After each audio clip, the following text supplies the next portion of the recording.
sou José da Paz, mais conhecido aqui na região como Paizito. Sou guia de turismo regional, estou secretário adjunto de turismo do município e trabalho com turismo aqui desde 2006, quando eu fiz o curso técnico de guia, comecei a trabalhar e entrei na academia, trabalhei para outras agências e hoje em dia estou fazendo esse trabalho aqui no município de Caicó. Sou especialista em História do Brasil também pela UFRN e a gente vem trabalhando desde esse tempo até agora com turismo e desenvolvimento através da atividade turística aqui na região, principalmente na cidade de Caicó.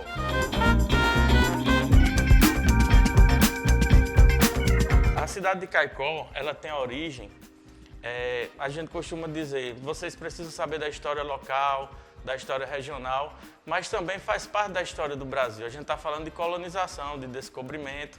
Então, após a invasão holandesa no Rio Grande do Norte, quando os portugueses retomaram o território, o litoral, qual era a estratégia de não perder mais para nenhuma outra nação?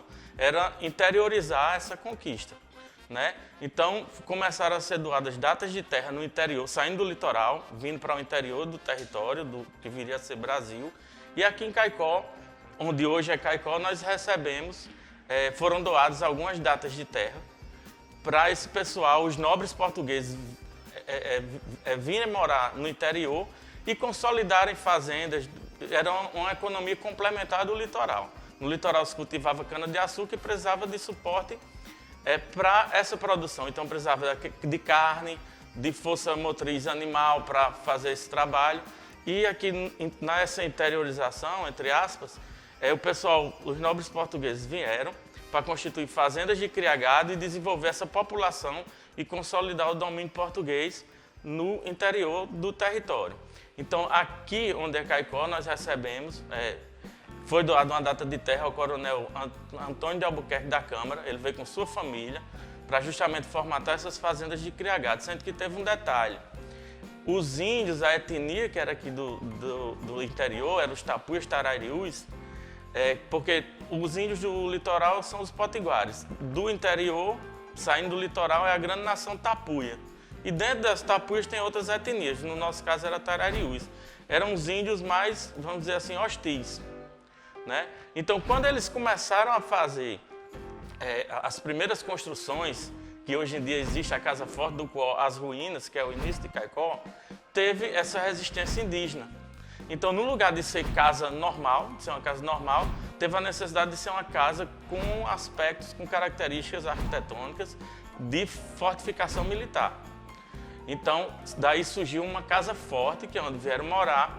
Ao redor foram criadas outras casas, que posteriormente vinha a ser uma vila, né? E nesse período teve uma revolta muito grande, bastante conhecida em todo o Brasil, que foi a Guerra dos Bárbaros, que era justamente o título que eles deram a essa revolta indígena. Revolta também entre aspas, porque o pessoal veio, invadiram, quiseram colonizar, escravizar os índios, mudar a sua religião, batizar. Então, realmente teve essa resistência.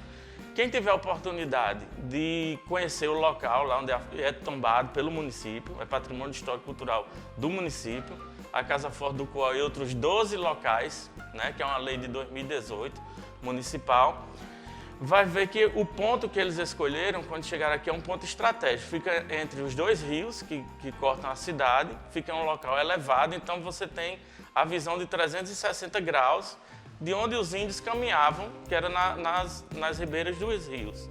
Então lá foi erguida a Casa Forte. Posteriormente, como prática devocacional, a primeira igreja, que era em devoção a Santana, a primeira igreja de Santana, não é a catedral, é a igrejinha lá ao lado da Casa Forte do Cuó. E, consequentemente, foi se formando uma aglomeração de casas. Primeiro recebeu o título de Arraiá, que era Arraiá do Queicuó. Aí o nome, vou explicar. Quei, na linguagem tapuia tarariú, é rio. E Cuó é acauã, é um pássaro, uma ave de rapina que é aqui da região. Então, Rio Acauã, que hoje em dia a gente conhece pelo Rio Seridó. Então, como era a margem do Rio Seridó, na linguagem tapuia tarariú, Queicuó, surgiu o Arraiá do Queicuó. Posteriormente, virou Vila do Príncipe, já em alusão a Dom Pedro. Depois, Vila Nova do Príncipe. E, por fim, Cidade do Seridó, quando virou cidade, e posteriormente cidade de Caicó, em alusão ao primeiro nome, Queicoó. Se transformou em Caicó. Tem a lenda do vaqueiro, tal, porque existem as duas histórias. A parte mítica e a história oficial. Quando nós trabalhamos com escola, eu costumo dizer, eu não gosto de falar a palavra desmistificar, porque eu acho que o mito é importante e faz parte do contexto geral. Então, olha, aqui é o mito da fundação da cidade, que aí a gente pode até falar também, e a história oficial é essa. Quando se consolidou Vila lá, o rio Seridó, ainda hoje, na época de inverno, ele dá muito enchente. Então ficava difícil, já tinha muitas casas do pessoal atravessar o rio para ir para a missa, por exemplo. Aí surgiu a necessidade de a cidade começar do lado, na margem de cá do rio. Aí onde 99% das pessoas de Caicó pensam que é a primeira casa.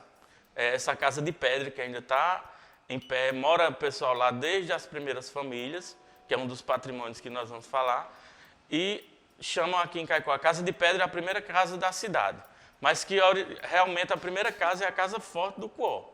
A partir de quando construíram a Casa de Pedra, aqui na outra margem do rio, Caicó veio crescendo, construíram onde hoje é a Casa de Cultura, que é o sobrado do Padre Guerra, que é outro patrimônio que foi elencado. Quando o Padre Guerra veio morar lá, teve a construção da Catedral de Santana, então Caicó veio crescendo do rio para cá. Então isso aí foi para enchendo de residências, inclusive essa daqui, onde nós estamos gravando, é uma das residências do Centro Histórico de Caicó, que foi construída em torno da Igreja Matriz. Depois as praças, Igreja do Rosário, aí Caicó foi crescendo dessa margem do rio Seridó até a margem do outro rio Barra Nova. Então ele se consolidou como cidade nas margens dos dois rios. Hoje em dia já perpassaram os rios com pontes e já ultrapassaram esses limites. Então, dos pontos elencados para a gente conseguir interpretar mais ou menos essa história, eu vou falar um pouco da Casa de Pedra, da Casa de Cultura, que hoje em dia é chamada Casa de Cultura, mas era o sobrado do Padre Guerra, a Igreja de Santana, a Catedral e seu entorno, né, que tem o arco de Nossa Senhora de Fátima também, que é interessante. A Praça Senador Dinarco Mariz e o Museu do Seridó, tá bom? Então, a Casa de Pedra, como eu falei, quando a cidade, vamos dizer assim, foi deslocada para o outro lado do rio, realmente foi a primeira casa. Quando Caicó virou Caicó, a primeira casa era lá. Antes não era Caicó. Então, é até aceitável essa versão de que é a primeira casa de Caicó. Porque quando era lá no Forte do Cuó era vila ainda, não era Caicó, né? Então, essa casa foi construída e veio morar o primeiro intendente de Caicó. Esse intendente ficou lá, o intendente na época do Brasil colonial, ele assumia as funções de, vamos dizer assim, de prefeito e delegado também, e trabalhava juntamente com o legislativo, que era a Câmara. Então lá ele morou com sua família, até hoje ainda são descendentes desse pessoal que mora lá. Chegando lá, a mulher recebe, conta a história de quem é o pai dela, quem é o avô. E se a gente for olhar, não é tão distante para chegar até nos primeiros. A gente está falando de 300 e poucos anos. E aqui no Seridó, o pessoal costuma viver 100 anos, 90 anos. Então é bem recente em termos de família, para chegar até a origem, os primeiros. E de lá veio se construindo até quando foi construído a Casa de Cultura, que era o sobrado do Padre Guerra. Por que sobrado do Padre Guerra? Padre Guerra foi uma figura icônica aqui na região do Seridó, do Brasil também, porque ele foi senador do Império. Na época ele foi, vamos dizer assim, ele prestou um concurso no Rio de Janeiro que se chamava Vigário Colado. O que é que significa vigário colado? Ele recebia o título de vigário permanente daquela igreja. Então ele chegava aqui e ficava para sempre, até morrer. Depois é que era substituído. Então ele construiu, quando chegou a igreja estava já iniciada, ele construiu a casa dele, que é um sobrado, ao lado da igreja, e foi morar lá com a família, com a mãe, com irmãs, com sobrinhos. E a construção dessa igreja, da Catedral de Caicó, da Igreja de Santana, terminou no paroquiado dele. Começou em 1810 e teve mais alguns anos para frente que foi a conclusão da igreja. Então, para a época, era uma igreja grande, bem paramentada, né? Com toda a estrutura peculiar das igrejas, naves centrais, naves laterais, pia batismal, tem o coro, as janelas, os arcos, né, com sua característica arquitetônica peculiar da época do período colonial. E ele, além de pároco da igreja, era senador do Império, educador, né, na casa dele funcionou, que é um dos patrimônios, a Casa de Cultura, sobrado do Padre Guerra, escola de latim, de ofícios, de vários ofícios, e hoje em dia ainda tem essa pegada, depois de algum tempo para cá, que assumiram como Casa de Cultura, tem cursos de instrumentos musicais, de serigrafia, de costura, de corte, enfim. Então, o Padre Guerra é uma figura icônica porque essa delimitação do território da região do Seridó, que fica na Pata do Elefante do Rio Grande do Norte, não tinha a fronteira desenhadazinha do jeito que é hoje em dia. Então, foi projeto de lei dele essa delimitação do território, de até onde o Seridó da Paraíba, do Rio Grande do Norte, delimitando com o da Paraíba. Então, foi onde deu o formato do elefante, ali na parte de baixo do mapa. Aí, o que é que acontece? Padre Guerra, além de ser político, teve todos esses aspectos que eu já falei, ele é uma figura folclórica em Caicó porque ele teve filhos, né? Na época ele teve 6 filhos e isso ele deixou no testamento dele. E como a conversa da gente é sobre o patrimônio arquitetônico, ele deixou como herdeiros esses filhos e dizendo qual era o patrimônio para cada um, entendeu? Então, se pegar o atestado dele, ele faz, deixo a casa, não sei aonde, para meu filho que eu tive com fulana de tal. Quando ainda ela era solteira, ele enfatiza que ela, na época que ele morreu, ela já era casada, mas solteira. A fazenda deixa para minha irmã, não sei o quê. Então, ele destaca esses 6 filhos no testamento. E tem outras figuras no carnaval aqui em Caicó que é voltada para a figura do padre. Nessas aventuras amorosas dele, ele se vestia de um personagem que era um burro. E até hoje, ainda no carnaval, tem a burrinha de padre, que é em alusão a Padre Guerra. Então, isso é a parte, vamos dizer, um pouco folclórica dele, assim. A questão dos filhos ficou em testamento. Isso aí pode ser aumento do senso comum das pessoas, porque ele realmente teve filhos. E diz também a história que a posição da rua, como a gente está falando de arquitetura, a rua ela faz uma curva assim que quem está na esquina ela não vê quem entra lá na casa do padre. Como a primeira casa foi a dele, dizem que já foi ele que arquitetou essa rua torta para ninguém ver o movimento da casa dele. Isso não podemos afirmar, mas é a parte, vamos dizer assim, folclórica do município, né? Agora que ele teve os filhos, teve. Então, a construção da Catedral de Santana. Posteriormente, após a aparição da imagem de Fátima em Portugal para os pastores, essa imagem saiu peregrinando pelo mundo inteiro e passou por Caicó na década de 50, se eu não me engano, 1953. E 2 anos depois, foi construído, em alusão a essa passagem de Fátima, o arco de Nossa Senhora de Fátima, que é esse arco que tem em frente à Catedral de Santana, que muitos chamam Arco do Triunfo, em alusão ao Arco do Triunfo em Paris. É uma construção similar, né? Saindo da igreja, nós chegamos Sim, o nome da praça que está o Arco do Triunfo é Praça Monsenhor Valfredo Gugel. Coincidentemente ou não, a praça vizinha, que é paralela, é Praça Senador Dinarto Mariz. Foi os grandes rivais políticos do Rio Grande do Norte na época. Era uma época que a economia se baseava aqui no Seridó por conta do algodão. Então todos os políticos, a maioria dos políticos saíam daqui, de Caicó, Serra Negra. Dinarto Mariz era de Serra Negra, mas é radicado em Caicó. E Monsenhor Valfredo Gugel é de Caicó. Os dois foram governadores, disputaram eleições. Então a Praça Monsenhor Valfredo Gugel, do outro lado da Praça Senador Dinarto Mariz, que tem uma história interessante, porque antes de ser Praça Senador Dinarto Mariz, ela foi Praça do Mercado, Praça da Liberdade, Praça do Coreto e, por fim, oficialmente, Praça Senador Dinarto Mariz. Praça do Mercado era onde acontecia a Feira Livre, aqui em Caicó, né? Que lá também aconteceu um dos fatos históricos, que foi a revolta do quebra-quilos. Quando o Império resolveu mudar o sistema de pesos e medidas, funcionava como escambo, você trazia feijão, trocava por milho, assim. Então foi instaurado o sistema de balanço.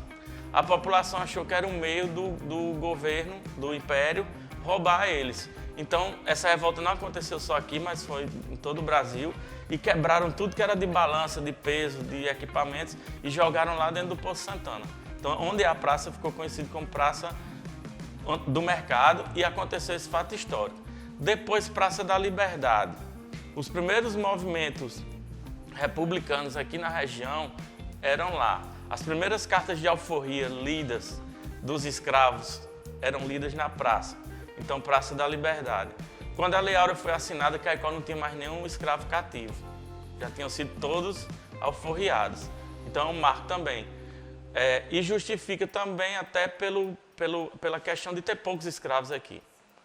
É um movimento de vanguarda, assim, vamos dizer, mas também tinha poucos escravos em relação às cidades do litoral que trabalhavam na lavoura de cana-de-açúcar, que era para a pecuária. Então, uma fazenda tinha 2 escravos, 3 no máximo, né?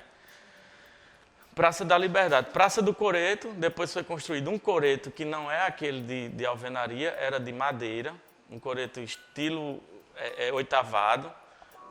Depois foi feito um de alvenaria no mesmo estilo arquitetônico e, por fim, foi feito esse coreto atual, que é uma arquitetura bem futurista. Hoje em dia, a gente ainda nota a discrepância do coreto para as casas que estão em volta, porque a maioria ainda tem, pelo menos, a fachada conservada. E o coreto você vê que é uma coisa bem discrepante do contexto histórico ali da praça, né? Então, para a época, era estranho mesmo. Então, não sei qual foi a política pública que utilizaram, talvez nem existisse, né? Uma coisa para resguardar ou salvaguardar esse patrimônio ali do local. E foi feito o coreto, mas com intuito, porque em cima tem apresentações da banda, ele foi feito já bem mais moderno para ser mais funcional, inclusive. É o que a gente entende e dá para observar. E, por último, Praça Senador Dinarto Mariz, que é o nome oficial, que é os 2 grandes políticos aqui da região. Depois da praça, nós vamos para o Museu do Seridó. O Museu do Seridó era a antiga casa de Câmara e Cadeia do município, no Brasil Colônia. Lá funcionava casa de Câmara e Cadeia. Na parte de cima era o Legislativo e embaixo a cadeia pública. É muito comum na região do Seridó essas casas serem reutilizadas para casa de cultura. É mais casa de cultura, inclusive. Museu, em Acari, você vai ver que é bem maior a casa de Câmara e Cadeia. Isso mostra a importância da cidade, do local, no período colonial. Quanto maior fosse a casa de Câmara e Cadeia, era mais importante para o Império. E depois do Brasil República, aí foi que Caicó desenvolveu e ultrapassou. Mas Brasil Colônia, a principal cidade era Acari, né? Então a Casa de Câmara e Cadeia, que hoje é o Museu do Seridó, tem um acervo bem legal. Ela está fechada, mas a universidade está trabalhando dentro, no acervo, inclusive na parte de construção já faz algum tempo. Eu creio que já esteja próximo de receber turistas e visitantes normal. Hoje em dia, se você chegar com algum grupo restrito, a professora já recebe lá, né? De modo assim bem, porque ainda estão trabalhando no acervo. Então, eles têm uma exposição que muda a temática. Tem a parte fixa, que é a parte de casa de farinha, de moenda, essas coisas, mas tem a temática de religiosidade, que é muito forte, do homem do campo, com artefatos de vaqueiro. Então, eles vão mudando as exposições periodicamente, aí tem o período deles lá que eles fazem. E por último, a gente poderia falar um pouco da Igreja do Rosário, que é um marco também na cidade de Caicó. Não era a principal igreja da época, que a principal era a Igreja de Santana, que é da Padroeiro, mas tinha um papel muito importante devido a ser a igreja dos negros, né? Ela foi criada para isso. E se muitos em Caicó vão dizer que a Igreja do Rosário é mais antiga do que a Igreja de Santana. Sendo que, quando a Igreja de Santana veio para o prédio maior, que era lá ao lado da Casa Forte do Cuó, a Igreja do Rosário passou a funcionar na igrejinha antiga, que era lá ao lado da Casa Forte do Cuó. Realmente, nessa época, o prédio físico da Igreja do Rosário era mais antigo do que o da Igreja de Santana. Porém, a devoção a Santana é mais antiga. Então, aí fizeram a igreja para os negros. Tinha todo não é diretoria, que tem o tesouro, tinha a corte dos negros do Rosário, tem o rei, a rainha, os tocadores de pífano, que dança, que faz aquelas danças de espontões, que representa a corte do rei Congo. Mas aí tem um detalhe, que a tesouraria da Irmandade, era a Irmandade. A tesouraria da Irmandade tinha que ser uma pessoa branca, né? Isso é coisa da igreja na época. Ainda tem a igreja para os negros, mas ao mesmo tempo tem uma restrição, que eles não são totalmente, têm acesso a todos os departamentos, vamos dizer assim, da igreja. Isso passou durante muito tempo. Tem uma data lá na igreja, não tem registro da data da construção da Igreja do Rosário. A Irmandade é de 1771. Então, depois da criação da Irmandade, posteriormente, se aproxima a data 1771. Né? Tem uma data lá na torre da igreja, mas é uma data de uma reforma. Realmente registro da construção da igreja não tem. E outro detalhe, que era próximo à igreja, toda cidade colonial, toda localidade no Brasil colônia, tinha o Pelourinho. A gente só imagina o Pelourinho em Salvador. Então, o Pelourinho era o local onde se castigava. E não só criminosos, vamos dizer assim, mulheres adúlteras, filho que desse algum tipo de trabalho. O Pelourinho era simplesmente o tronco onde ia para a chicotada. Claro que era mais comum os negros, os escravos. E em Caicó, nessa época, teve, vamos dizer assim, pena de morte. Por quê? Qualquer outro crime ia para o Pelourinho, para a chicotada. Agora, se você cometesse homicídio, você não, o negro, isso se aplicava só para o escravo. Cometesse homicídio, ele era condenado à morte, mas a execução era no Pelourinho. Então, um fazendeiro contratou 3 escravos para matar a esposa. Foi descoberto, os escravos foram executados e o fazendeiro foi para Recife, ficou preso, morreu na cadeia, mas a lei de execução não se aplicava ao homem branco. Né? Então, assim, se a gente pegar a história de Caicó e colocar nessa ordem que eu fui falando, da primeira casa, a segunda, já no local que Caicó é Caicó, construção das igrejas, as praças, o museu e a questão do Pelourinho, a gente dá um percurso na história de Caicó. E de lá, de onde é a Igreja do Rosário, Caicó cresce até em direção ao outra margem do outro rio. Então, a gente fez a ordem cronológica mesmo de como a cidade foi crescendo. Com relação a como a população se aproveita dos bens culturais, que foi mais genérico, bens culturais, não do patrimônio arquitetônico em si, a princípio, dos bens culturais nós percebemos que se aproveitam mais a questão do patrimônio imaterial. Até porque agora está muito recente o registro da Festa de Santana como patrimônio cultural do Brasil. Né? Foi em 2010, esse registro no IPHAN ele tem uma duração de 10 anos. Então, em 2020 já foi refeito, de novo já foi aprovado. Então, por mais 10 anos, continua o patrimônio cultural do Brasil. Então, despertou mais, foi uma coisa mais chamativa. Mas a gastronomia, a dança, a própria dança dos negros do Rosário é comum, a gente desde pequeno vê isso aí. E o patrimônio arquitetônico, eu não vejo que tem a mesma atenção. Eu acho que por falta de conhecimento da população e até do poder público mesmo. Eu falo isso desde sempre, né? Não é essa gestão, não é a passada, não é outra. Isso é comum. Se não se conhece, não se ama, e se não se ama, não se protege. E, há algum tempo atrás, nós criamos um projeto de educação patrimonial através do turismo, no qual eu sou voluntário. Parou e eu vou tentar resgatar agora, como eu estou na gestão, a gente tem essa possibilidade de fazer uma parceria com a Secretaria de Educação e retomar esse projeto, que consistia em pegar todas as escolas do município, tanto da rede pública como privada, e isso, claro, foi de acordo com o aval da Secretaria de Educação, escolheram uma faixa etária, que era o 5º ano do ensino fundamental, e a gente faz todo esse roteiro, o tour histórico-cultural de Caicó. Então, é a educação patrimonial através do turismo.